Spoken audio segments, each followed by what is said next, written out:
di bulan. Para ulama salaf lebih mengutamakan bulan Maulid dibanding bulan Ramadan. Kenapa mereka orang lebih mengutamakan bulan Maulid? Karena ajaran bulan Ramadan, syariat berpuasa di bulan Ramadan. Ini mulai naik lagi di suaranya ya.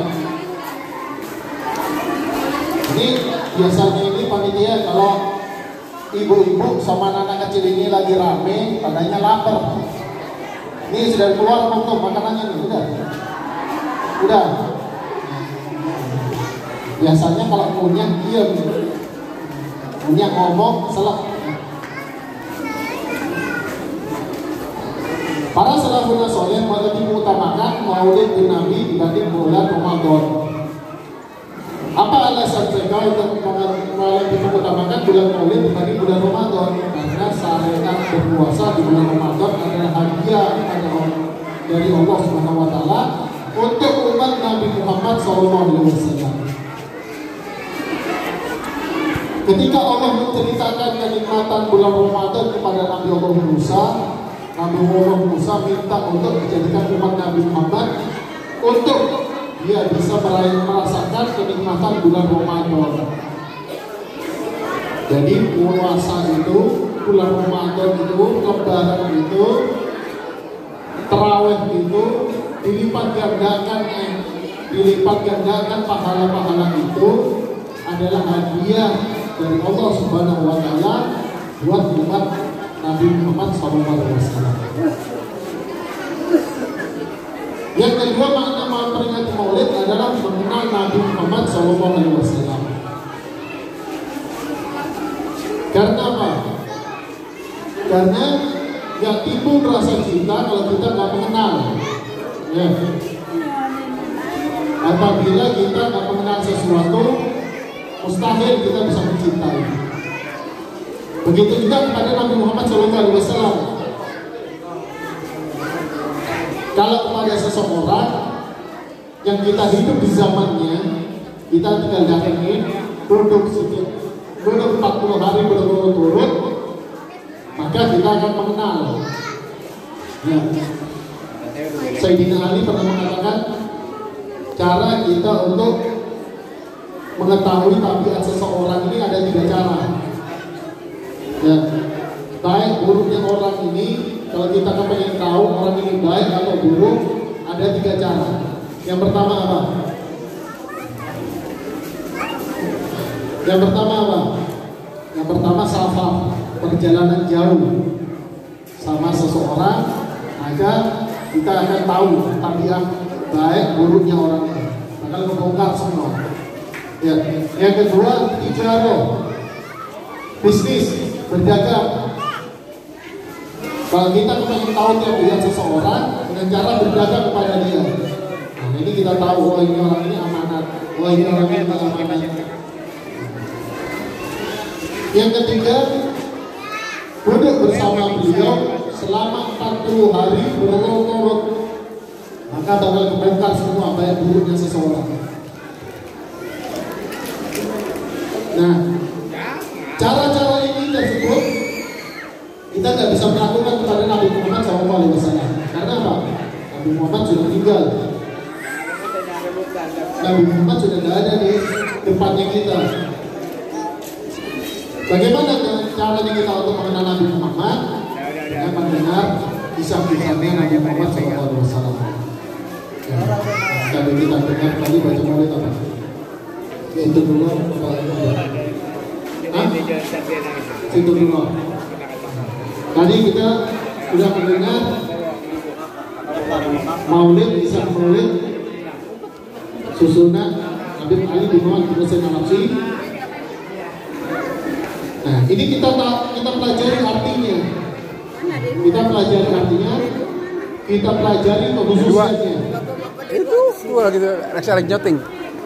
Ketika kita sudah mendengar kisahnya Nabi Muhammad SAW, lagi pada duduk di samping. maka kita harus mencintai. Berarti di sini. Harus mencintai Nabi Muhammad SAW. Oh ya, oh harga sini. Oh di 10 ya, 10 ya. nggak bakal Kalau ada di dalam saya hati pengawal. seseorang tanpa Awal mengenal. Habib saya makanya seragam. Dan cinta ini nggak bisa seragam. digambarkan. Karena apa? Cinta ini berrasa. Cinta ini berrasa. Rasa ini nggak bisa digambarkan. Saya juga lagi talim tadi di sana. Di Lido lagi talim. Contohnya kayak gimana? Iya, Ini ada yang tahu nggak ini minuman apa?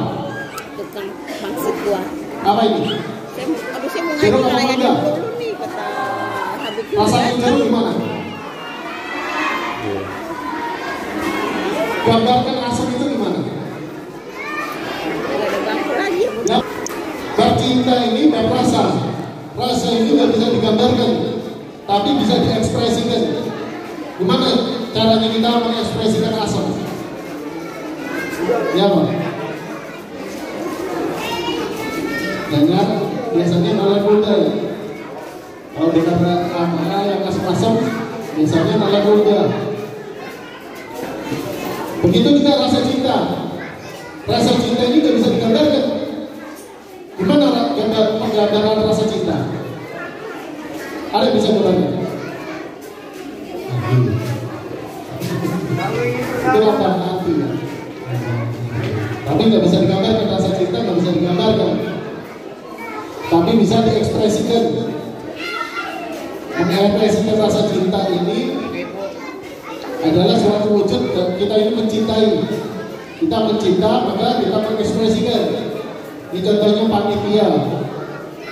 Panitia ini sama warga A10.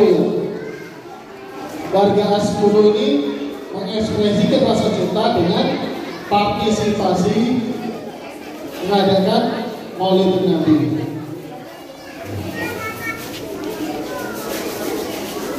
Karena apa? Suatu iman seseorang kalau tanpa didasari rasa cinta kepada Nabi, ini adalah amal ibadahnya sia-sia. Karena apa? Ada hadis kursi. Nggak sempurna syukur seseorang apabila dia tidak menghargai perantaranya. Amal ibadah seseorang nggak sempurna apabila dia ini tidak menghargai perantaranya. Kita tahu sujud, kita tahu rukuk, ini perantaranya siapa?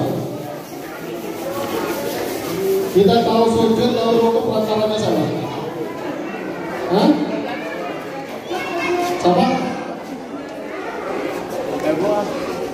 Kita tahu sujud, kita tahu rukuk, perantaranya Rasulullah SAW. Lewat guru-guru kita, lewat orang tua kita.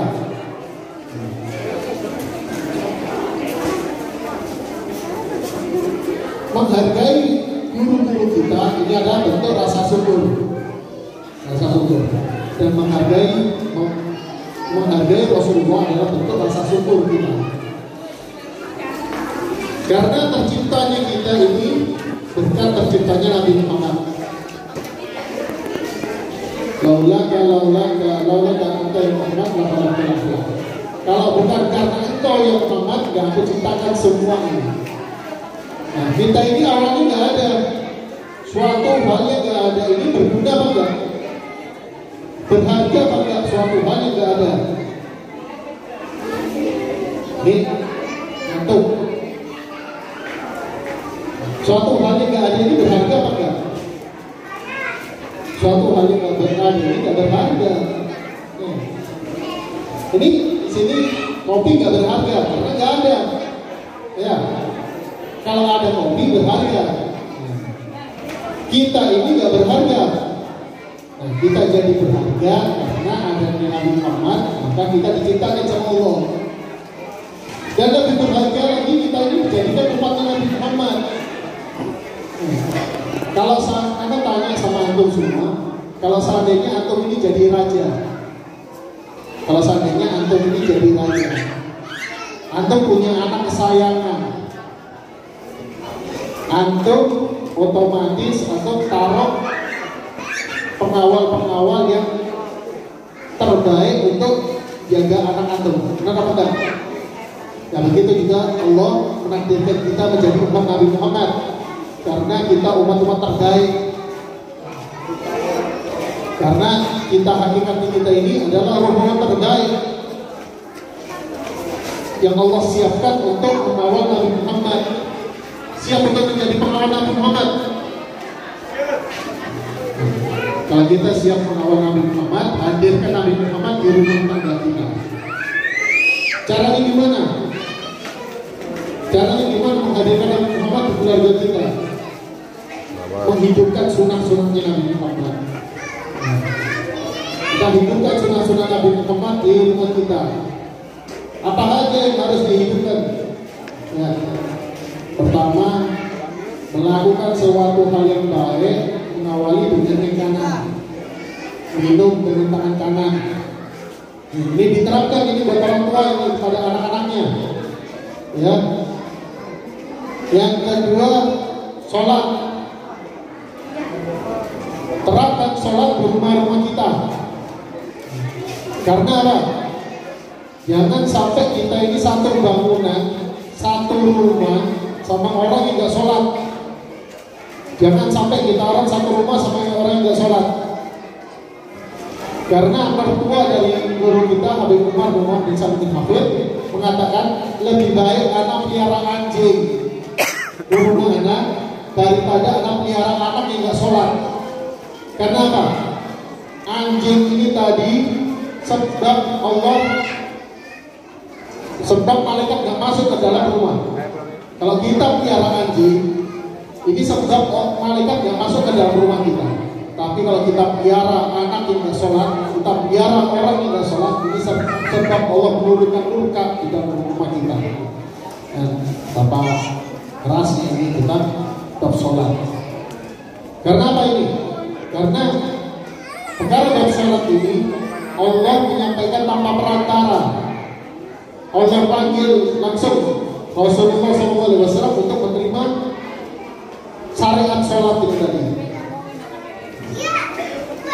Berhubung masih banyak guru-guru kita, ayo kita doa mudah-mudahan Allah menjaga anak cucu kita, Allah menyempurnakan sholat-sholat kita, Allah menjaga iman Islam kita, Allah menguatkan istiqomah di dalam diri kita.